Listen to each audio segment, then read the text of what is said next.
ᓅ시시바체. So I've decided to create this YouTube channel for my grandson and my future grandchildren.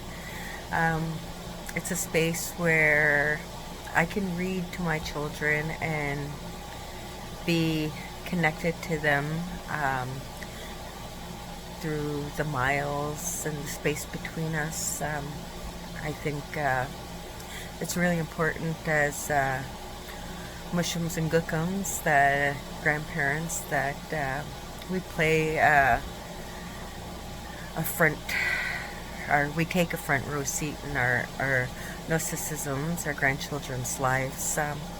So this morning, or this evening, or tonight, if this is when you're going to play it for our little nôsisim, I'm going to read a book. I'm going to try to keep our books that I'm going to enjoy and read, that of our Indigenous culture, so Indigenous authors, Indigenous children's stories. So today I'm going to start with When I Was 8. It's by Christy Jordan Fenton and Margaret Pokiak Fenton, and the art is by Gabrielle Grimonard. So, I knew many things when I was 8. I knew how to keep the dog sleds quiet while father snuck up on caribou, and to bring the team to him after a kill. I knew the sun slept in the winter and woke up in the summer. And I knew that when the sun warmed, Arctic Ocean shrugged off its slumbering ice, and we could cross it to the trade furs with the outsiders. There's the puppies, and there's our taking care of the puppies, and playing with the puppies and feeding them, and they live in a special home. But I did not know how to read the outsiders' books. It was not enough to hear them from my older sister, Rosie. I longed to read them for myself. Although I begged like a hungry dog after scraps, father would not let me go to the outsiders' school. Like Rosie, he knew things about the school that I did not. But my name is Olam. That is Oli Maun, the stubborn stone that sharpens the half-moon luluk knife used by our women.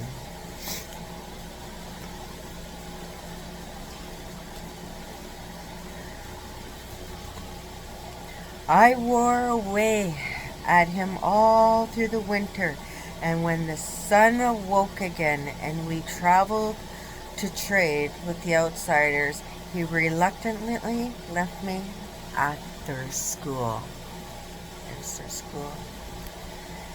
A black chalkboard nun cut my hair. I felt naked as my braids fell to the floor. Stripped of my warm parka, I was made to wear a thin pinafore and scratchy underwear, with stockings too small to stay above my knees. Cutting her hair. The Inuit name was taken, and I was to be called Margaret. All I had left was a beautiful book my sister read about a little girl named Alice. I hugged it to my chest and tried to be brave like the little girl in the story. Every day for weeks, we woke very early for chores. Instead of sitting in desks, we scrubbed the floor beneath them.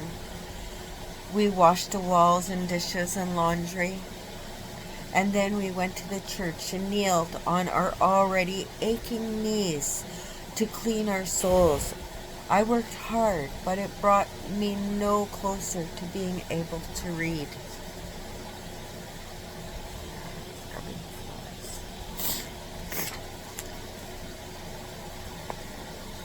When the first skiff of snow returned and my hopes were nearly dead, the kindly head nun led us to a classroom and told us to be seated. At last, we were going to read. Behind the teacher's desk sat the nun who had cut my hair. I didn't want her for a teacher, but I sat very tall so she would know I was eager. A few older girls raised their hands, so I did too. The nun laughed and motioned for me to stand and read. Read? I couldn't even speak English. I scowled at her as the others giggled. Instead of learning to read that day, I spent the rest of the class with my nose in the corner and my stockings slouched around my ankles. Aww.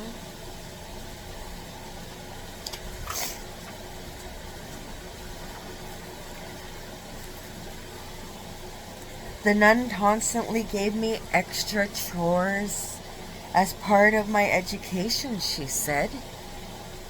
But though my muscles ached from the hard work and I could barely keep my eyes open, she could not wear out my determination. I used every task as an opportunity to learn new words. I studied each letter of the alphabet before wiping it from the board. I looked at the labels on cleaning supplies and sounded out the words. I even studied the writing beneath the pictures in the halls. These things improved my reading, but I longed to read an actual book. My book.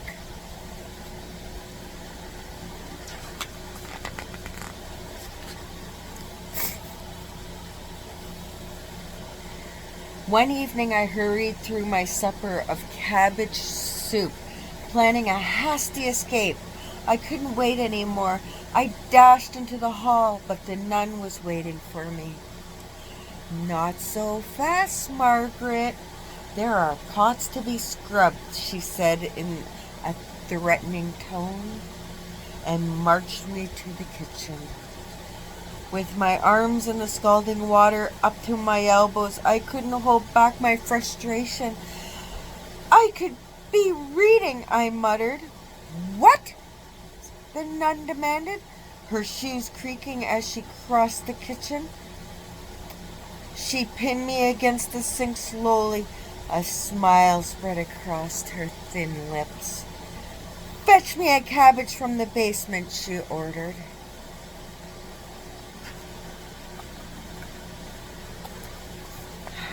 I'd heard there are stories of children who disappeared down in that dark cavern.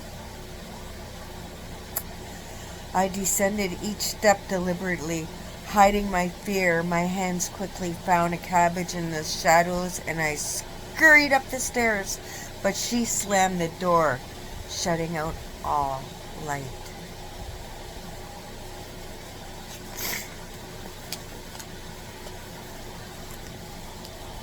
I pulled the handle. It was locked. I screamed built in my chest, but I held it in. I closed my eyes, pulled up my stockings, and breathed deeply until I can feel my father's presence. He wrapped his arms around me in the darkness, and I spelled out my Inuit name to him, whispering, O-L-E-M-A-U-N.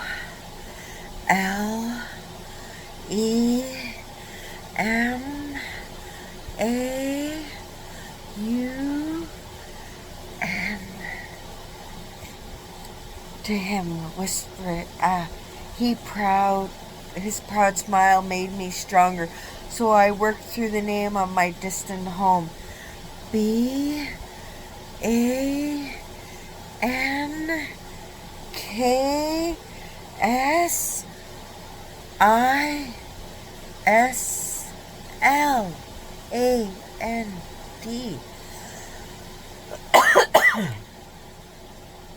I spelled many things from my home and was starting on the title of my book, ALISLAND. When the door opened, I squeezed past the nun and returned to the sink. Her angry black eyes raised goosebumps in the back of my shaved neck, but she could not make me cry.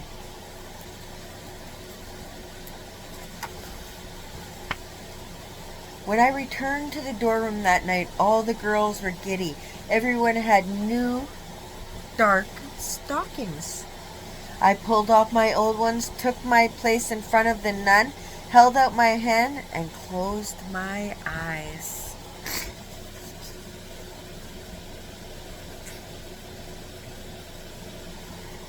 The nun crackled loudly as she handed my pair to me. Laughter instantly filled the room. They're red. I stammered in disbelief. Only circus clowns wore red stockings. I ran to my bed, opened my book. I stared at the letters, holding back my tears, until those letters became words, which grew into a familiar story. I could almost hear my sister's voice reading about the cruel queen, and I let the story carry me far away from the laughter.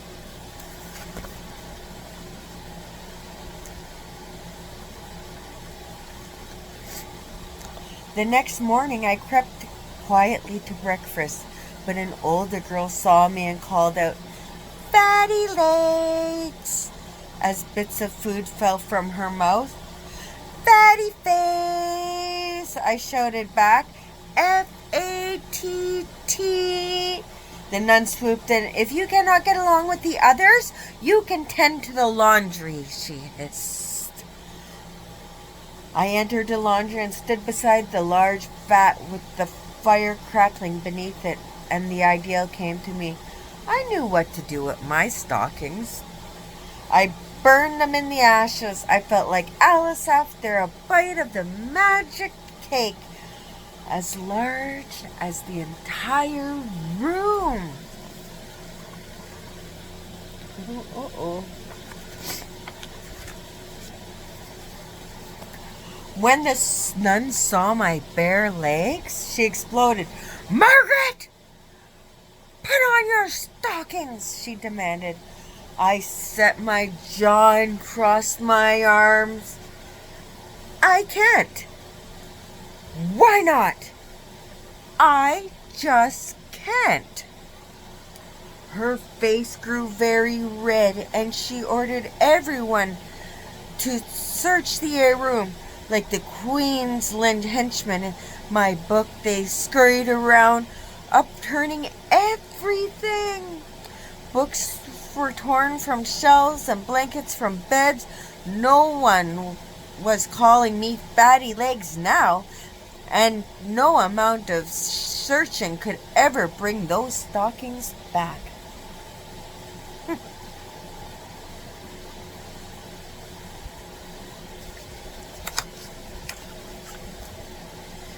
The nun snarled when I was allowed another pair. My new thick gray stockings. I felt victorious. But when I strode into class the next day, the nun slammed a book on my desk. It was a green reader like the older girls used. "Page 34, she said.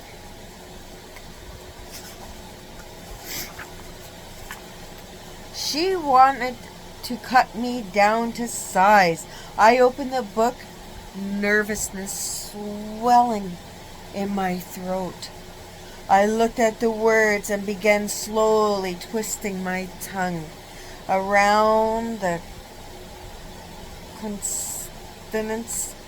consonants and forming my mouth around the vowels. By the second paragraph, I confidently sliced through the words without a single moment of hesitation. There was no stopping me.